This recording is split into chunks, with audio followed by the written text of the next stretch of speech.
নমস্কার সকলকে, আমার চ্যানেলে তোমাদের সকলকে আরও একবার স্বাগত। তোমরা সকলে কেমন আছো? আশা করি ভালো আছো। আমার শরীরটা এখন ইদানিং খুব একটা ভালো যাচ্ছে না, মাঝে মধ্যেই বড্ড শরীর খারাপ হচ্ছে। এখন তো সিজন চেঞ্জ, তাই একটু মনে হয় ওয়েদারের জন্যই আমার শরীরটা খারাপ হচ্ছে। যাই হোক, আজ গণেশ চতুর্থী, বেরিয়ে পড়েছি একটু ঠাকুর দেখতে। তার সাথে সাথে ওয়াসিমের যা কাজ আমাকে দিয়ে সমস্ত কেনাকাটা করানো, সেগুলোই ও করছে।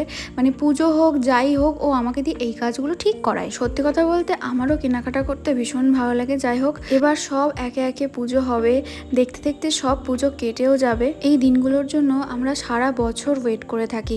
তারপরে ঠাকুর দেখে মেলা ঘুরে গিয়েছিলাম একটু ওয়ান বাইটে পিৎজা খেতে। আগে খুব যাওয়া হতো ঘন ঘন, তবে এখন এই সমস্ত বাইরের খাবার দাবার একটু অ্যাভয়েড করি। অনেকদিন পর পিৎজাটা খেয়ে বেশ ভালোই লাগলো। গণেশ চতুর্থীর অনেক অনেক শুভেচ্ছা রইল। তোমরা ভালো করে ঠাকুর দেখো। জানি ঠাকুর দেখার সঙ্গে সঙ্গে মার্কেটিংও সবাইকার একদম জোর কদমে চলছে। আমার এখনও স্টার্ট হয়নি, স্টার্ট হলে তোমাদের সাথেও শেয়ার করব। তোমরা কে কিভাবে গণেশ পুজোটা কাটালে আমাকে অবশ্যই কমেন্টে জানিও। আর এখানে ফার্স্ট টাইম আমাকে ওয়াসিম খাইয়ে দিচ্ছে। ও মাই গুডনেস, জীবনে প্রথমবার ও আমাকে কিছু খাইয়ে দিল। অধিকাংশ সময় আমি ওকে খাইয়ে দিই, আমি শুধু ওকে সবসময় খোঁটা দিতাম যে তুই আমাকে কোনো কিছু খাইয়ে দিস না।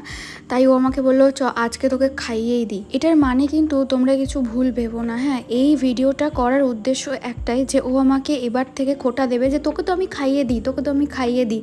এটাই হচ্ছে মেন উদ্দেশ্য ওর এই ভিডিওটা করার পিছনে। তারপরে ঠাকুর দেখে মেলা ঘুরে কেনাকাটা করে চলে এসেছি বাড়ি। আমাকে নিয়ে বেরোলেই ও আমাকে কিছু না কিছু একটা কিনে দেয়। আজকে যেহেতু আমি মার্কেটিংয়ে গিয়েছিলাম, তাই ও আমাকে এই দুটো নেল পলিশ কিনে দিয়েছে। নেল পলিশের এই নিউড কালারগুলো আমার ভীষণই ভালো লাগে। এই ছোট্ট মিনি ব্লগটা যদি তোমাদের ভালো লেগে থাকে তাহলে অবশ্যই লাইক, কমেন্ট আর শেয়ার করো। আর যদি চ্যানেলে নতুন হয়ে থাকো তাহলে চ্যানেলটাকে অবশ্যই সাবস্ক্রাইব করো। Thank you for watching. Tata, by.